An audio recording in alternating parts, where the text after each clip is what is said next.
Lavoy Finicum had those words to say about not pointing guns at each other, but he also told us that when he was sitting in front of this Malheur wildlife refuge that he would not be arrested, not alive anyway. And so those were words from him about a couple of weeks ago. He's been very adamant that he wants to stay here until, as he says it, justice was served. He is now deceased. We do not have details from the Oregon State Police or the FBI as to exactly how that went down, whether shots were fired from both sides or how he ended up shot. There was another person shot. Apparently Mr. Bundy's, Ammon Bundy's brother, Ryan Bundy, had been shot in the arm.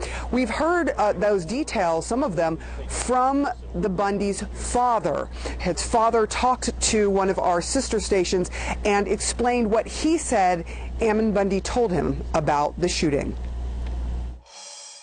He said that there was like 5 of them had been arrested. My son Ryan had been shot in the arm. Lavoy Finicum, they cold-blooded killed him. He said he was out, had his hands in the air. He said he wasn't armed. He wasn't any threats, and they cold-blooded just killed him. They shot him several times, I guess. But anyway, my son said that's what happened. Now, that is their version of the story. We have not heard the Oregon Police or the FBI's version of how one person ended up shot and killed. What we do know at this point is we were able to get into the refuge area before they ended up putting up stop points, checkpoints, not letting people in and out unless, of course, you are a resident or a rancher in the area. What we can tell you right now is we don't see any police or FBI agents around where we are, but we do see this huge tractor here that the guys who have been and are still inside the headquarters here, still taking over those headquarters, they have put that there in place to try and create their own barricade to try, I suppose, and stop any further pushback from the FBI or the Oregon State Police. They're saying that they have decided to stay, but we don't know how many people are still there. We do know at least 8 people, one person who is all the way in Arizona, have been arrested in this case.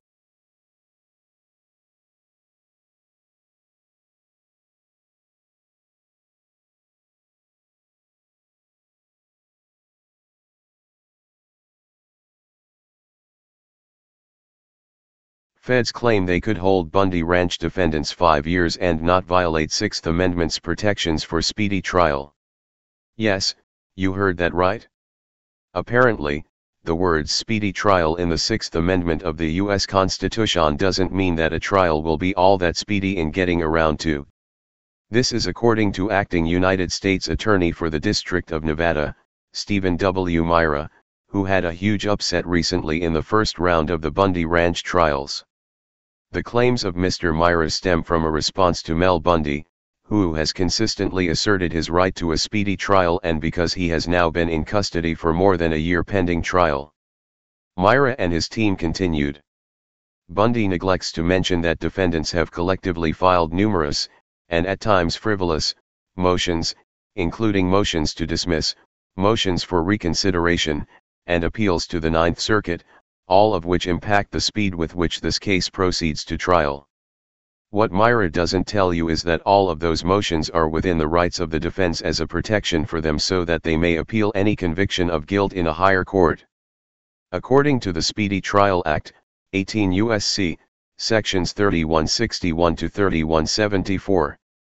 In any case in which a plea of not guilty is entered, the trial of a defendant charged in an information or indictment with the commission of an offense shall commence within 70 days from the filing date, and making public, of the information or indictment, or from the date the defendant has appeared before a judicial officer of the court in which such charge is pending, whichever date last occurs. Myra claims that there are 8 circumstances in the Speedy Trial Act that guts Bundy's claim of a speedy trial claim under the 6th Amendment. The appropriate exclusions were carefully made in this case, Myra wrote, noting several instances of case law. Bundy's strange assertion that the length of delay has already been severely stretched beyond the minimum delay allowed is simply wrong. He then addressed the 1-year date by appealing to the Ninth Circuit Court of Appeals. The Supreme Court in Barker v. Wingo held that we can definitely say how long is too long in a system where justice is supposed to be swift but deliberate, and that, in a prior case, it had held merely that a 5-year delay is long enough to trigger a further look before ultimately finding no constitutional violation. A 5-year delay? Why 5 years? Why not 10? Or 20? Why not 2? Perhaps if the government wasn't creating crimes, especially non-violent ones regarding certain plants and imprisoning people ad infinitum, then they could probably deal with real crimes more quickly and efficiently. However, Myra then claims that there are 17 defendants to try, and therefore, that must be taken into consideration, even though the district has tried more people at one time than they are doing in these trials. Considering virtually all of the defendants are facing the same charges, they should be able to move this along a bit faster, but everyone knows that by splitting these all up, the prosecution gets to present the same case over and over and over in hopes that they can get guilty verdicts on many of these men. Mr. Myra writes as though men are not being deprived of life and liberty while they wait on a trial with similar charges to ones that several either were acquitted of or had dismissed in Oregon. If the tables were turned and it was Mr. Myra who was in jail and this little charade was going on for more than a year, you can bet your bottom dollar he would be filing these motions and complaining about a speedy trial. Listen to the contempt in the writing. Bundy fails to demonstrate that he suffers prejudice from the delay, Myra writes. The delay has not been so lengthy that there is a presumption of prejudice. He then adds, Bundy's other general arguments that he cannot support his family or enjoy their companionship are similarly illusory. Because he fails to establish any prejudice resulting from the delay in this case, Bundy's motion fails. While I grant that Myra listed a lot of cases, the fact that up to 5 years can go by while men not convicted of a crime and are not prone to violence are held without bail in a jail cell waiting on a trial is absolutely ridiculous, and anyone reading this should understand that. In fact, taking exorbitant amounts of time to try anyone is an insult to every man's intelligence, and Myra must know this. He certainly would not want to be treated this way. This is not the first defendant to file such a motion. Pete Santilli has also filed a motion regarding speedy trial violations by the court. If you are able and would like to help these political prisoners win their case against the tyranny of the central government or would like to write them, please click here. If you would like to support a house in Nevada that is caring for wives and children of these men as they attend the trials, please click here. Here's Myra's filing.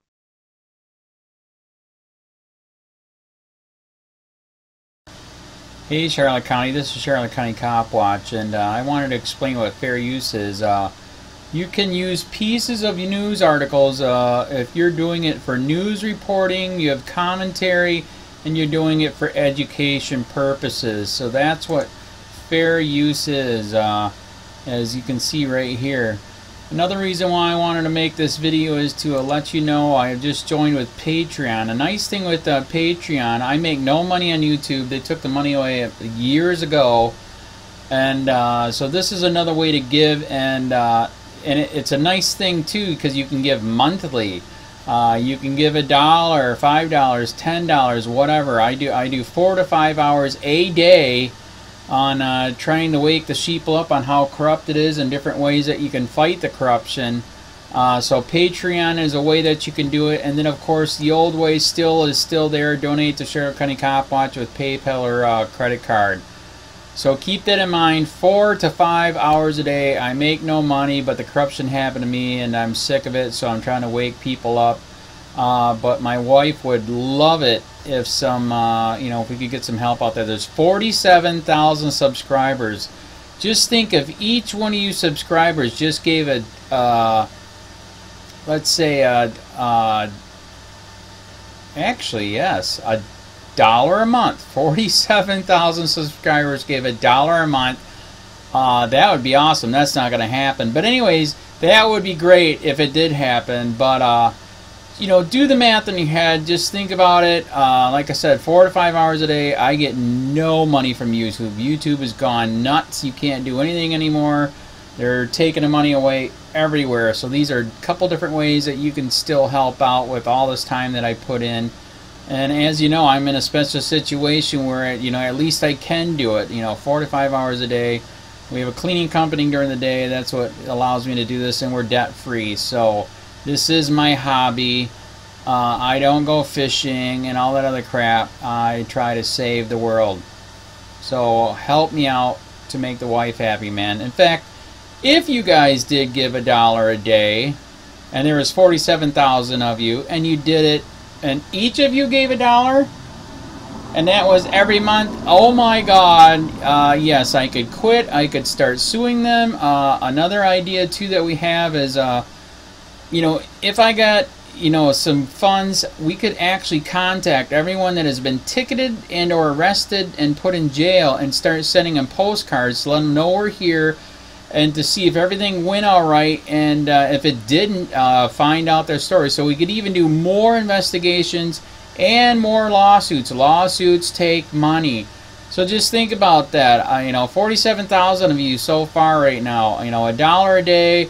I mean, $1 a month on Patreon, or $5 a month Patreon, 10, 20, whatever. Just do the math in your head, help out. This is a lot of work every single day. Thanks.